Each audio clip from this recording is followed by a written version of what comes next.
Paz a todos os santos.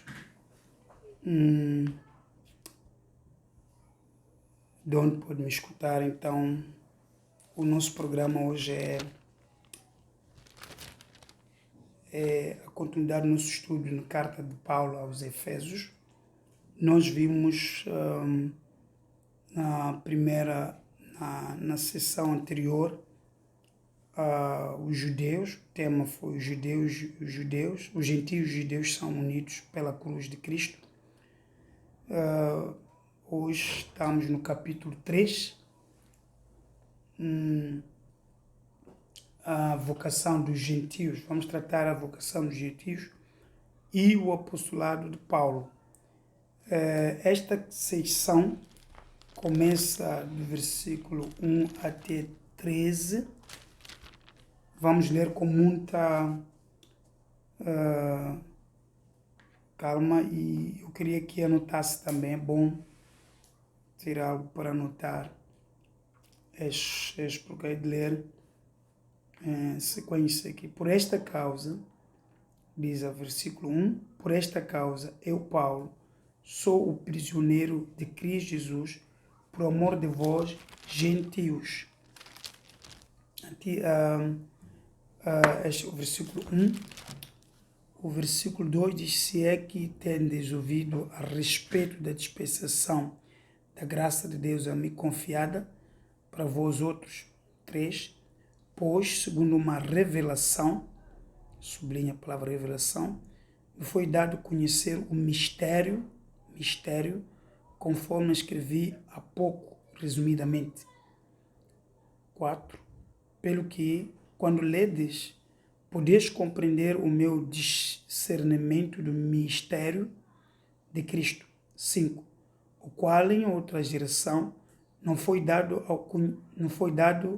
a conhecer aos filhos dos homens, como agora foi revelada aos seus santos apóstolos e profetas no Espírito. 6.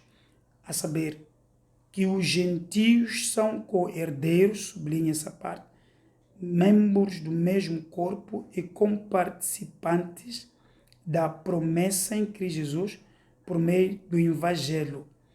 É o versículo 6, sublinha. 7. Do qual fui constituído ministro, aí o apostolado de Paulo, conforme o dom da graça de Deus a mim concedido, segundo a força operante do seu poder. Não é o apostolado de Paulo, é 8. A mim, o menor de todos os santos, me foi dada esta graça de pregar aos gentios o evangelho das insondáveis riquezas de Cristo. 9. Manifestar qual seja a dispensação do mistério desde os séculos oculto em Deus que criou todas as coisas. 10. Para que, pela Igreja, a multiforme sabedoria de Deus se torne conhecida agora dos principados e potestades nos lugares celestiais. 11. Segundo o eterno propósito que estabeleceu em Cristo Jesus, nosso Senhor. 12. Pelo qual temos ousadia e acesso com confiança mediante a fé nele. O último versículo é 13. Portanto, vos penso que não desfaleçais nas minhas tribulações por vós, pois nisso está a vossa glória. Deus de Abraão e Isaac vos abençoe. Como disse, esta é uma sessão, são cartas do apóstolo Paulo. Nas cartas nós temos as doutrinas de Deus. Enquanto nos evangelhos temos tanto o ministério de Cristo, o nascimento, obra e morte de Jesus Cristo, tanto é uma obra específica de Jesus Cristo nos 4 evangelhos. Então nós temos nas cartas dos apóstolos as doutrinas de Cristo. Esses apóstolos fundamentos, estou a falar dos 12 apóstolos mais Paulo, eles foram eleitos por Jesus Cristo, caminharam com Jesus Cristo, foram separados para o apostolado por Jesus Cristo. Então realmente esses apóstolos do fundamento mais tarde escreveram cartas. Nessas cartas eles escreviam as regras de como dar continuidade ao cristianismo, como eles deviam caminhar para o serviço de Deus. Então, nessas cartas nós temos aquilo que são as doutrinas da igreja. Portanto, a igreja, dentre esses apóstolos, temos um especial apóstolo, que é Paulo, que foi exclusivamente separado para os gentios, portanto, para os não-judeus, ou, em outras palavras, para o resto do mundo. Mas outros apóstolos, como Pedro, por exemplo, trabalhou dentro da circuncisão, trabalhou para os judeus, e João e outros. Alguns apóstolos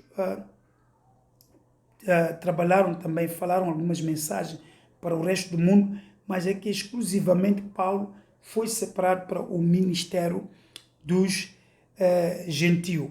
Ele explica que, por esta causa, ele, Paulo, neste caso, sou prisioneiro de Cristo Jesus por amor de vós, gentios.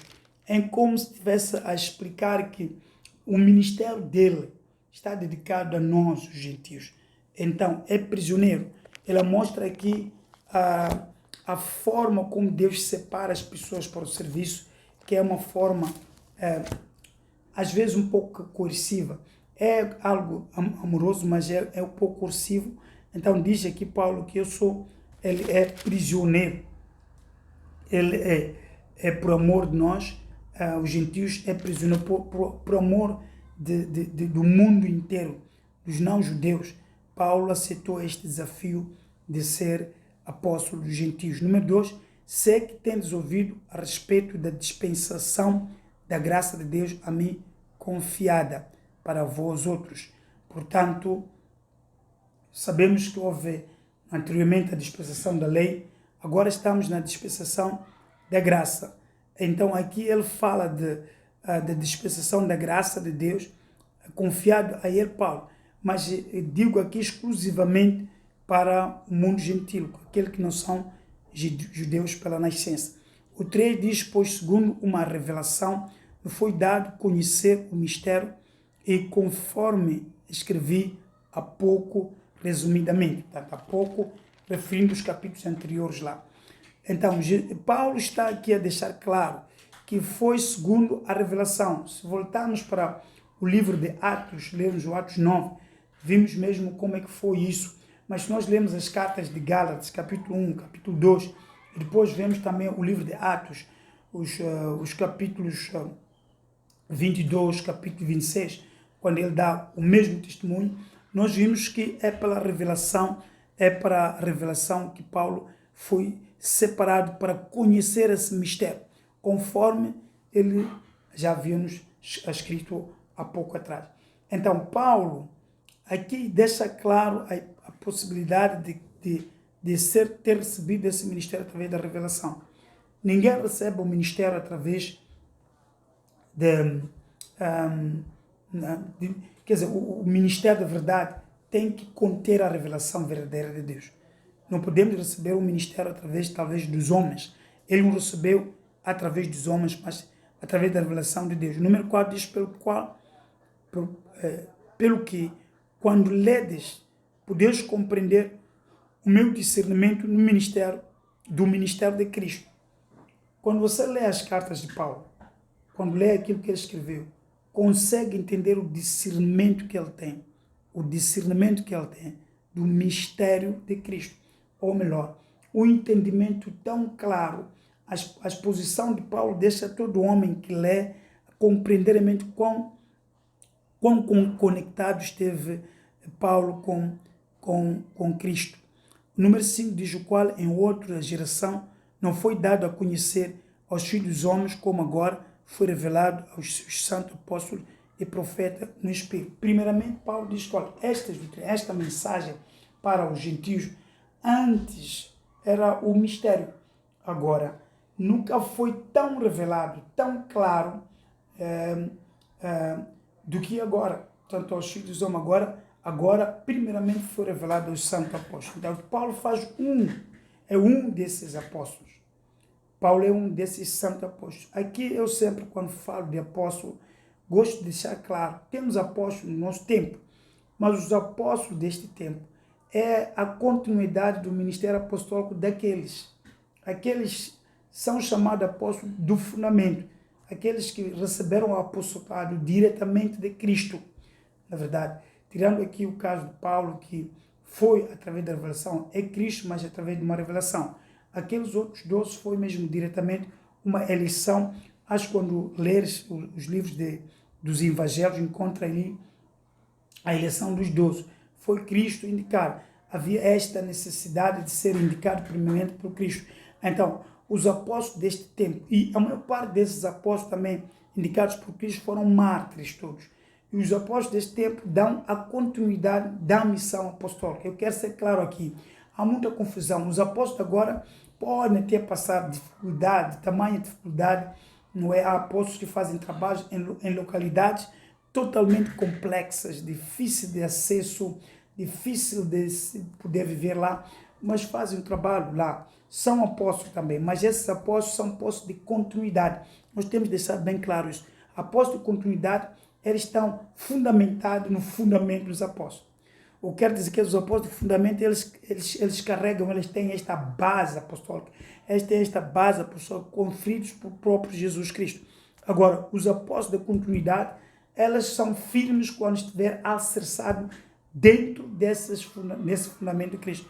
Se estiver alicerçado, há muitos apóstolos que começam os seus reinos, são reinos, aquilo nem é o ministério, são reinos. Mas quando nós falamos de apostolado, estamos a falar de dar continuidade, estar anexado a estas regras, a esta base, a estas doutrinas dadas aqui pelos santos apóstolos. Aqui diz, o qual em outra geração não foi dado a conhecer aos filhos dos homens, como agora foi revelado aos seus santos apóstolos e profetas no Espírito. Neste tanto, o Paulo é um desses santos apóstolos que foi revelado este ministério. Número 6, a saber que os gentios são cordeiros, membros do mesmo corpo e comparticipar da promessa em Cristo Jesus, por meio do Evangelho. Aqui está a glória do Evangelho. E aqui está também a vocação do gentio. O subtítulo é a vocação do gentio. A glória do Evangelho e a vocação dos gentios. Então, os gentios não são uma contraparte, quer dizer, aqui eles são co-herdeiros, aqui está muito bem, comparticipar da promessa em Cristo Jesus por meio do Evangelho. Pelo Evangelho, nós participamos no corpo, pelo Evangelho. Nós, outrora, se nós lemos aqui em Éfesos 2:12, já temos essa palavra, em Éfesos 12, versículo 2, naquele tempo estava sem Cristo, separado da comunidade de Israel, estranhos às alianças da promessa, não tendo esperança e sem Deus no mundo.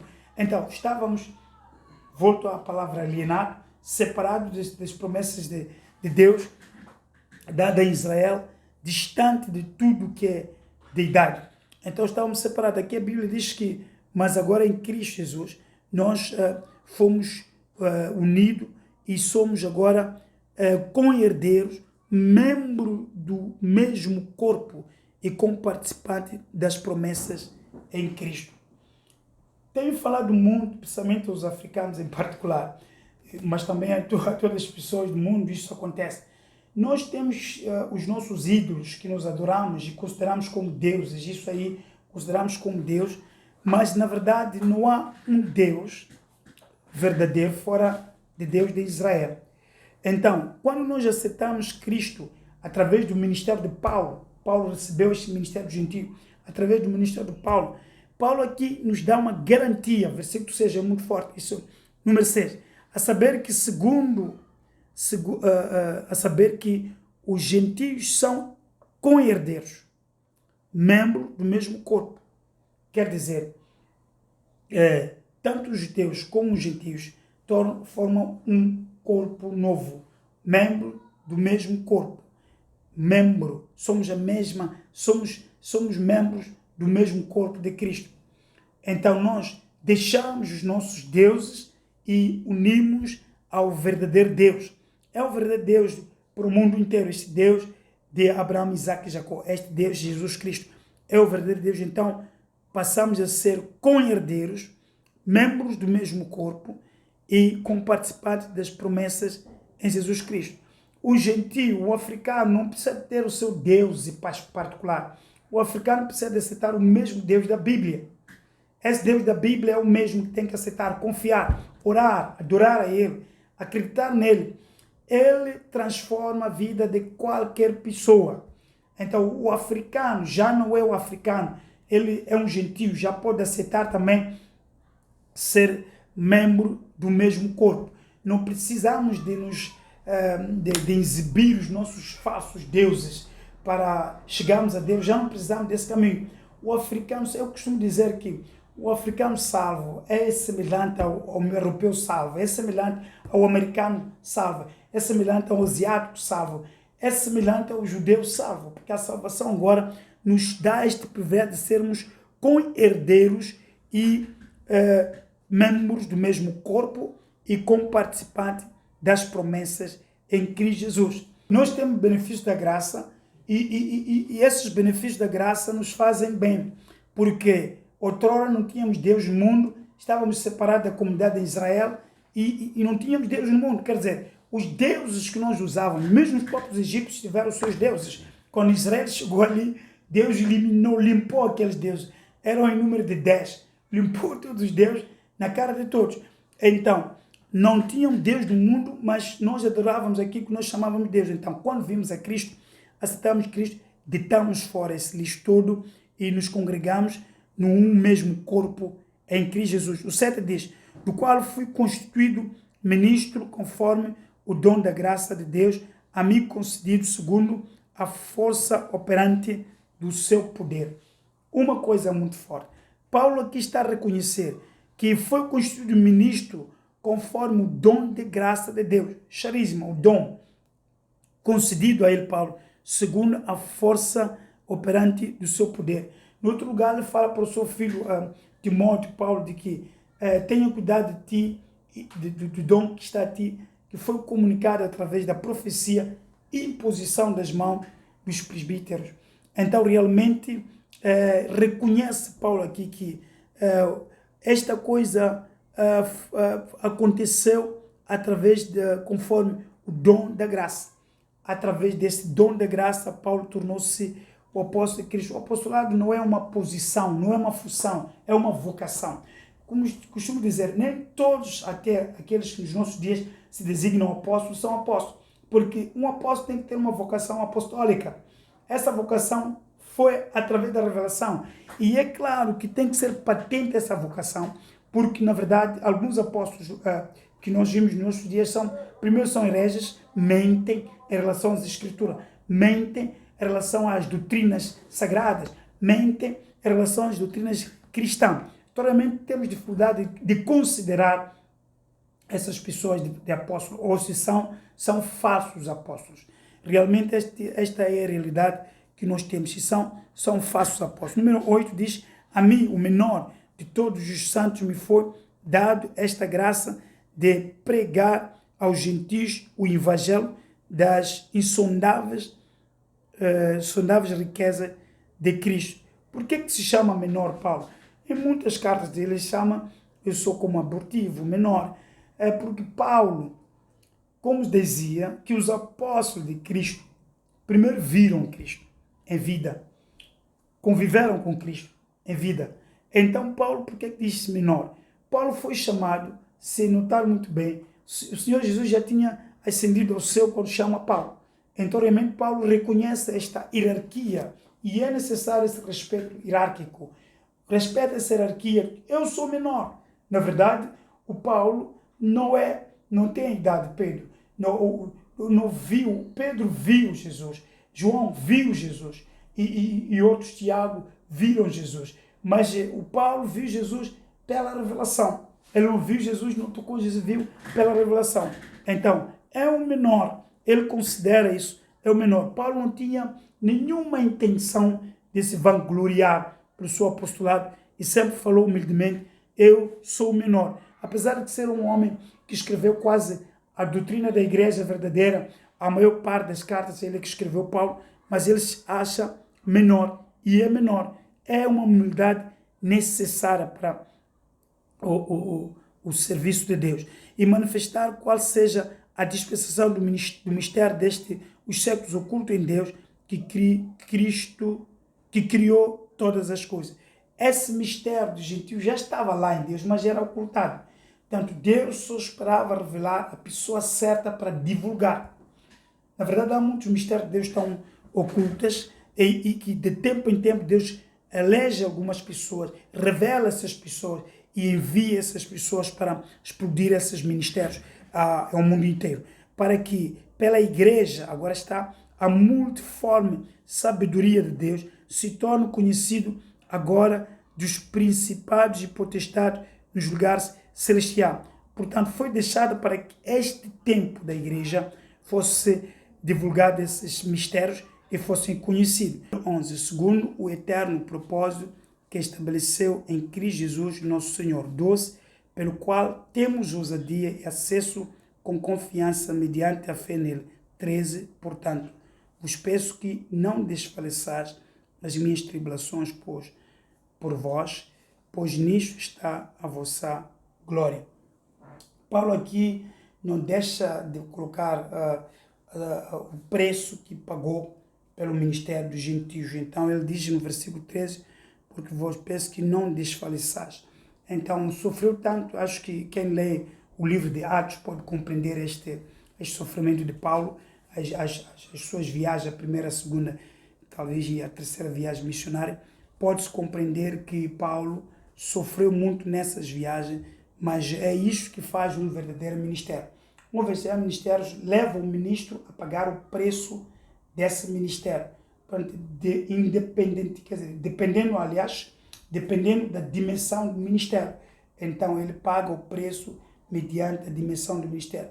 Se o ministério que o irmão recebeu da parte de Deus é muito curta, então também vai sofrer um tempo limitado. Se o ministério que recebeu é longo, é amplo, vai sofrer de acordo, vai pagar o preço de acordo com a dimensão desse ministério. Então, o ministério apostólico é caracterizado na Bíblia sempre pelo sofrimento dos apóstolos. Eles foram apedrejados, eles passaram momentos difíceis. Paulo dedicou em 1 Coríntios, uma carta, 2 Coríntios, aliás, uma carta inteira a contar os seus momentos difíceis pelo ministério gentil. Portanto, este ministério que nós temos, os gentios, não temos que nos gloriar, mas temos que agradecer a Deus por termos lembrado-se de nós e enviou os santos apóstolos do fundamento, estamos a falar aqui em particular do Paulo, para trazer este mistério que estava oculto há tempos atrás, mas o Paulo foi revelado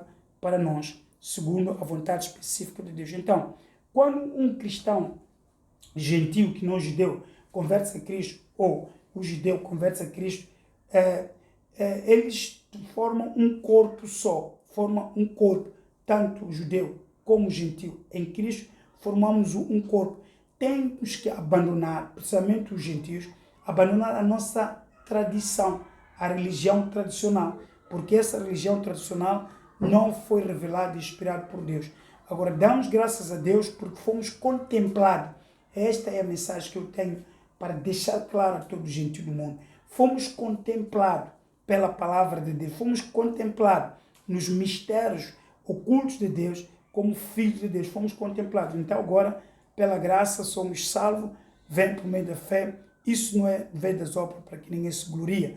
Agora, quero dizer que qualquer gentio, seja africano, europeu, americano, australiano, seja quem for, quando se converte a Cristo, na verdade tem que lançar fora os ídolos, abandonar os ídolos. Essa vida de entrar no corpo de Cristo com ídolo é um pecado e fatal, porque nós não vamos compreender o que Cristo pode fazer através da nossa fé. Que meu Deus de Abraão, Isaac e Jacó vos abençoe rica e poderosamente, dê toda a graça necessária, mas graças a Deus, nós podemos dizer graças a Deus, porque o Senhor nos contemplou através do ministério de Paulo, então trouxe esse mistério que estava oculto há séculos atrás, mas a Paulo foi revelado. A Paulo foi revelado para a nossa vida. Que Deus de Abraão, Isaac e Jacó vos abençoe rica e poderosamente e que tenham tudo de bom para a glória de Deus Pai. Eu oro para que a graça de Deus vos faça prosperar. Oro também para que Deus de Israel esteja perto de vocês escutando esta mensagem e acreditando que, na verdade, fomos inclusos como co-herdeiros da graça, como co-herdeiros, como diz o 6, saber que os gentios são co-herdeiros e membros do mesmo corpo e co-participantes de promessas em Cristo Jesus por meio do Evangelho. É isso que o Evangelho trouxe para nós. Os benefícios do Evangelho trouxeram isto para nós. Que Deus de Abraão, Isaac e Jacó vos abençoe rica e poderosamente em Cristo Jesus, agora e para todo sempre. Amém.